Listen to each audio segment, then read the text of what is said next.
Hello दोस्तों, आज हम सीखेंगे किसी भी दी गई संख्या में गुणनखंडों की संख्या ज्ञात करना, चाहे वो कुल गुणनखंड हो या विषम गुणनखंड हो या सम गुणनखंड हो, और वो भी बिल्कुल एक प्यारी सी ट्रिक के साथ। जैसा कि प्रश्न में दे रखा है 720 के कुल गुणनखंडों की संख्या ज्ञात करें।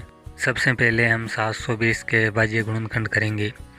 किसी भी संख्या के कुल गुणनखंड हो तो सबसे पहले हम अभाज्य गुणनखंड करते हैं। 720 के अभाज्य गुणनखंड में 2 4 बार आ रहा है तो 2 की घात 4, और 3 2 बार आया है तो 3 की घात 2, और 5 1 बार आया है तो 5 की घात 1। ये 720 के अभाज्य गुणनखंड हो गए।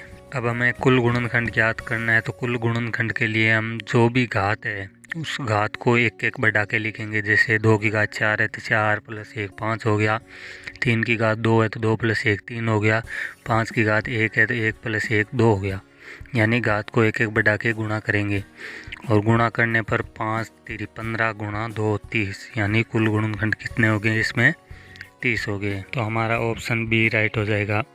नेक्स्ट हमारा सवाल है 720 में सम गुणनखंडों की संख्या ज्ञात करें। तो सम गुणनखंडों की संख्या ज्ञात करने के लिए वही अभाज्य गुणनखंड करेंगे। 720 के अभाज्य गुणनखंड में 2 की घात 4 3 की घात 2 और 5 की घात 1।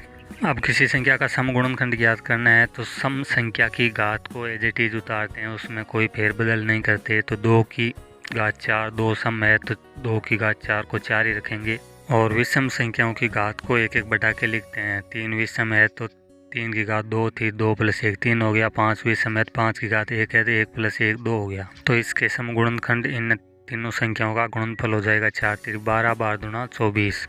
तो ऑप्शन बी इसका राइट आंसर हो जाएगा। एक और सवाल लेते हैं। जैसे 720 के विषम गुणनखंडों की संख्या ज्ञात करनी है, तो पहले तो 720 के अभाज्य गुणनखंड करेंगे। 2 की घात 4 गुणा 3 की घात 2 गुणा 5 की घात 1, ये इसके अभाज्य गुणनखंड हो गया। अब विषम गुणनखंड ज्ञात करने हैं, तो विषम गुणनखंड में सम संख्या की घात को हम इग्नोर करते हैं। यहाँ 2 सम है तो इसकी घात नहीं लेंगे, बाकी विषम संख्या की घात को एक एक बढ़ा के गुणा करते हैं। 3 विषम है तो 3 की घात 2 1 3 हो जाएगा। 5 विषम है 5 की घात 1 2 हो जाएगा। गुणा करेंगे 3 दूना 6, तो 720 के विषम गुणनखंड 6 हो जाएंगे। ऑप्शन ए राइट है।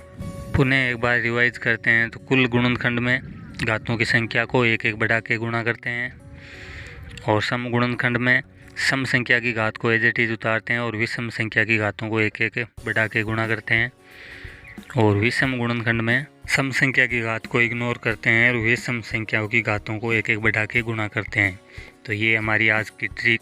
इस चैनल पर हम इस प्रकार की ट्रिक रोज़ लेकर आते रहते हैं।